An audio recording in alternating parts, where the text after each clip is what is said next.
일단 기대감이 많이 높았다가 그리고 또 약간 ETF의 습성도 볼 수 있을 것 같습니다. 지금 업황과 관련된 얘기는 다 여전히 좋다고 볼 수 있는데 그런 쪽에서 주가의 폭만 보게 되면 그러면 이제 글로벌 MLCC 쪽에서 1위라고 하는 무라타 제작소라고 일본에 있죠. 그리고 또 삼성전기가 두 회사가 큰 축을 차지한다고 하는데 그 무라타 제작소 같은 경우도 이번에 고점 대비해서 삼성전기만큼 그렇게 강하게 밀리느냐? 아닙니다. 매주 화요일 저녁 8시에 진행되는 무료 특강 아래에 고정 댓글에서 신청해 주세요. 하반기 2차전지, 업종에서 가장 주목할 이벤트는 무엇입니까?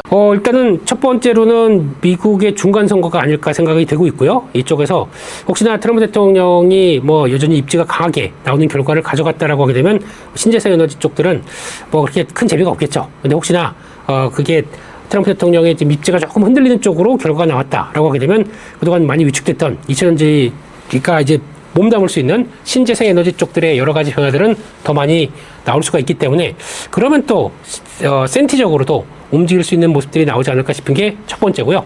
두 번째는 이제 그래도 전기차가 돌아가기 시작해야겠죠. 그래서 상반기는 그래도 전쟁 변수가 있다 보니까 중동 전쟁의 변수가 있다 보니까 그로 인해서 유가가 강하게 올라가서 어떤 전기차에 대한 수요가 빠르게 좀 늘어났습니다. 그런데 그럼에도 불구하고 지금 이제 그게 연속될 수 있느냐라는 쪽들의 흐름들. 근데 그를 전기차에 대한 수요가 단순하게 유가에 따라서 올랐다 내렸다가 반복하게 되면 그런 반대로 유가가 쭉 빠지게 되면 전기차 수요가 없어지겠네요. 그런 것들이 더 중요한 것보다 이를 구조적으로 끌어내는 것들은 아마 테슬라가 지금 끌고 가 있는 로보택시, 그러니까 자율주행 이런 쪽들이 어느 정도 완성이 돼서 상용화가 되기 시작하게 되면 그때부터는 조금 더 2차전지에 대한 자신감이 좀 나오지 않을까. 그래서 이게 확산되고 저 같은 사람도 이제 스튜디오 올 때 그냥 테슬라 끌고 와서 그냥 오면서 뭐 딴짓하고 있고 와서 이제 목적지 오고 있고 이런 것들이 있게 되면 저 같은 경우도 사겠네요. 이런 쪽들의 변화를 보게 되면 아직까지는 이 FSD가 완성이 돼서 저변을 더 넓혀가는 과정들이 됐을 때 그에 탑재되는 2차 전지는 또 기대감이 확 올라가겠죠. 이런 쪽도 한번 좀 생각해 볼 필요가 있다. 그렇게 보겠습니다. 삼성 SDI 목표 주가 100만 원은 현실적으로 가능하다고 보십니까? 네, 일단은 뭐 괴리는 많이 큽니다. 근데 이게 증권사 입장으로 봤을 때는 삼성 SDI가 그래도 지금 배터리 셀 3사 중에서 가장 그래도 안정적인 재무 구조 그리고 또 현금 그리고 또 앞으로 나오게 되면 또 밸류를 받아갈 수 있는 특히 전고체 배터리 같은 경우도 가장 준비를 잘 해놨다라고 바라보고 있기 때문에 그런 측면으로 본다라고 하게 되면 여전히 아직 뭐 실적이나 변화를 통해서 실적 같은 경우도 지금 이제 올해 2분기 같은 경우는 잘하면 적자 폭을 많이 줄일 걸로 보는데 오히려 뭐 흑자를 낸다든가 하는 쪽에서 변화가 되기 시작하게 되면 언제든지 앞으로의 변화는 나올 수 있겠다고 생각하다 보니까 그렇게 유지를 한다고 생각하고 있는데 이런 쪽들은 아까 말씀드렸던 내용들을 좀 확인하면서 변화를 볼 필요는 있겠죠. 그런 상황이라고 하더라도 그나마 지금은 여기서 실적은 뭐 옛날처럼 생각하는 것처럼 드라마틱하게 빠르게 돌아가지는 않는다고 하더라도 그에 걸맞는 그러니까 수주와 함께 이 정도면은 이제 또 실적은 더 이상 밀리는 게 없겠어 라고 하게 되면 그러니까 적자 기업에 대해서 밸류를 주는 것은 한계가 있죠. 근데 흑자가 완성된 다음에 그래도 어느 정도 돌아온 상황에서 거기서 밸류를 좀 끌어온다. 그럼 전고체 배터리 아니면 뭐 또 그런 것도 있죠. 우주항공 쪽에서 들어가는 2차 전지들이 다 있습니다. 근데 그거는 뭐 전혀 연결도 안 되는 모습들이고 혹시나 또 로봇에 들어가는 뒤에 이제 등이나 뭐 배에 장착되는 배터리가 있다. 그것도 앞으로 몇억 대가 또 이제 탄생할 텐데 로봇가 그러면 거기에 탑재되는 배터리 특히 전고체 배터리 이런 것 같은 경우는 많이 들어갈 수 있겠다라고 하는 투자 아이디어가 지금 전혀 안 먹히는 상황들이죠. 왜냐하면 실적이 불안정하기 때문에 그렇기 때문에 요거만 확인되게 된다 그러면 언제든지 변화는 될 수 있다라고 보는 게 맞지 않나 싶습니다. 현재 2차 전지 업종에서 가장 관심 있게 보는 종목은 무엇입니까? 일단 두 가지를 말씀드리고 싶은데요. 가장 첫째는 일단 지금은 소재 관련된 쪽보다 셀사를 보는 게 맞겠다고 생각됩니다. 아까 말씀드렸듯이 리튬 가격이 지금 이제 원자재 가격들이 쭉 올라오다가 다시 좀 밀리는 기조입니다. 특히 금 가격들 고점 찍고 내려갔죠. 그 뭐 은이나 구리 마찬가지로 대부분 어떤 올해 상반기 때는 찍었던 고점들이 계속 밀리다 보니까 이런 원자재 쪽의 성격 쪽에서 리튬이 제대로 반응하지 못하는 모습들이다라고 하게 되면 그러면 원자재들은 싼데 그걸 조합해서 들어가는 셀사 같은 경우는 조합해서 양극재 만들고 공급하는 셀사 같은 경우는 낮은 가격에 공급을 받을 수가 있겠죠. 그러다 보니까 오히려 지금은 셀이 좀 더 우위한 구간이다라고 볼 수가 있기 때문에 그쪽에서 사회가 3개 회사가 있는데 그 중에서 삼성 SDI가 아까 말씀하셨던 SDI가 계속 가장 단단할 것이다라고 바라보고 있는데 하나 SK 이노베이션 같은 경우도 SK온에 대한 어떤 입지나 어떤 변화들이 돌발 부채라고 그러죠. 이게 지금 확인된 게 뭐 4,800억에서 6,000억대 정도까지는 이게 어느 정도 좀 세팅이 돼서 이거는 이제 뭐 재무적 투자자나 이런 것들을 좀 완성이 되기 시작하게 되면 그때부터는 SK 이노베이션은 정유주에 대한 모습들과 또 바뀔 수 있는, 그러니까 전혀 기대가 없었는데 이게 바뀌어가는 과정들이 나올 수도 있습니다. 그런 것들은 탄력들은 SK 이노베이션이 좀 빠르고 강하게 나올 수도 있겠다라는 정도는 염두를 하셔야 될 것 같고요.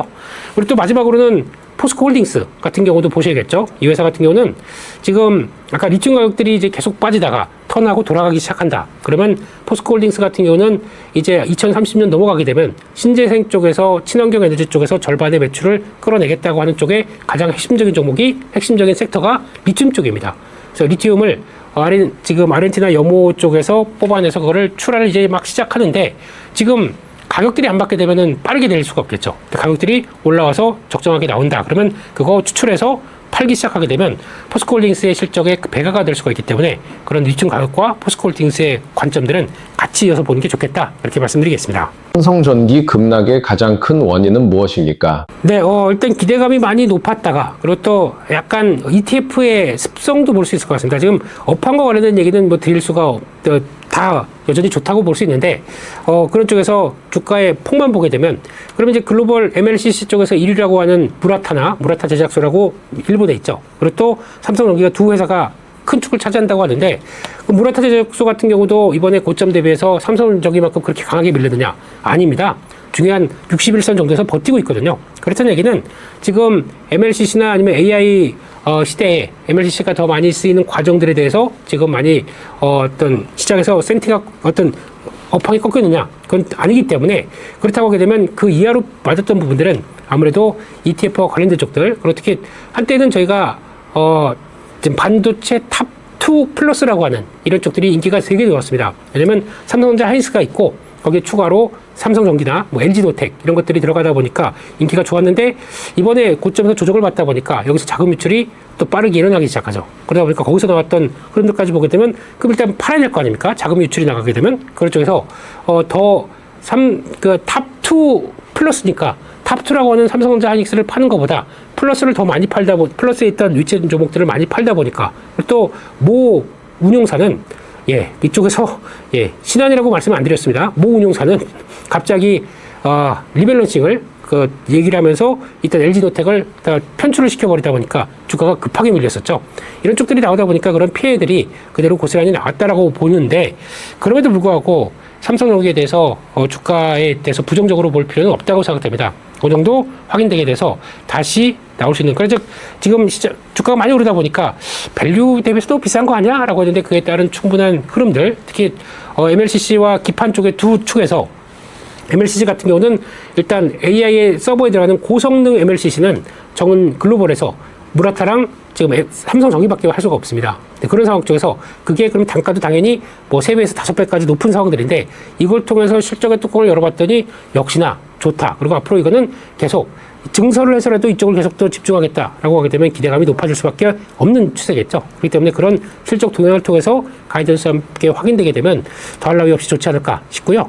또 함께 그 기판 쪽 FCBGA와 관련된 기판 쪽들을 보게 되면 지금 시장에서 분위기는 최근에 골드만삭스의 리포트를 보게 되면 올해 그러니까 계속 한 매월 정도쯤 얘기를 하는데 앞으로 병목 현상이 심할 것들 쭉 얘기하는데 그중에서 뭐 메모리 당연히 들어가고요. 그중에서 뭐 MLCC 나오고 있는데 그중에서 이번에 의견이 살짝 바뀐 게 기판 쪽 ABF 기판 같은 경우나 이 기판 관련된 쪽들은 워낙 지금 이제 서버에도 들어가고 이제 모듈에도 메모리 모듈에도 같이 들어가는 여러 가지 수요가 더 많다 보니까 병목 현상이 very tight라고 표현을 했습니다. 그러니까 앞으로 1년 동안은 계속 또 타이트할 수밖에 없다. 그럼 이런 것들도 주가에 반영되느냐?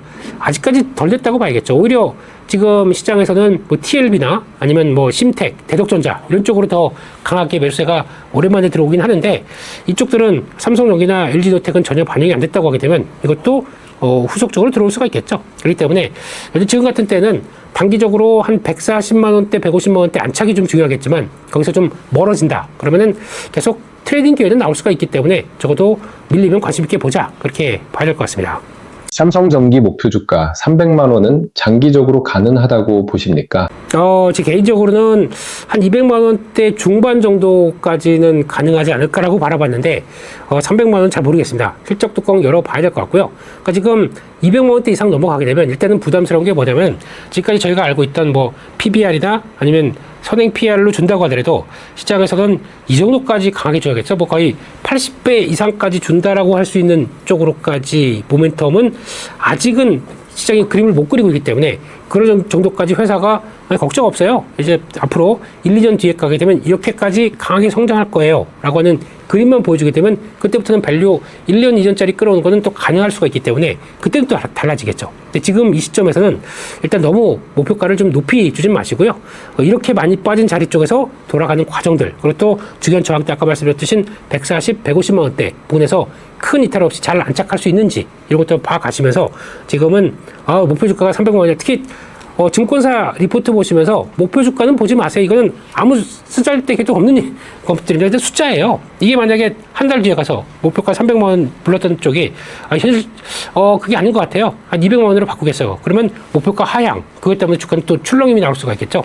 그렇기 때문에 이런 건 아무 의미가 없습니다. 그렇기 때문에 그런 목표가로 가는 것보다는 제일 중요한 거는 그렇게 맞춰갈 수 있는 배경들, 리포트에서 뭘 얘기하는지 더 찾아보시게 되면 아까 말씀했던 MLCC 그리고 또 기판 이 두 가지가 어떤 식으로 AI 시대에 맞춰가는지를 더 체크하시는 게 가장 좋겠다고 보여지고 있습니다.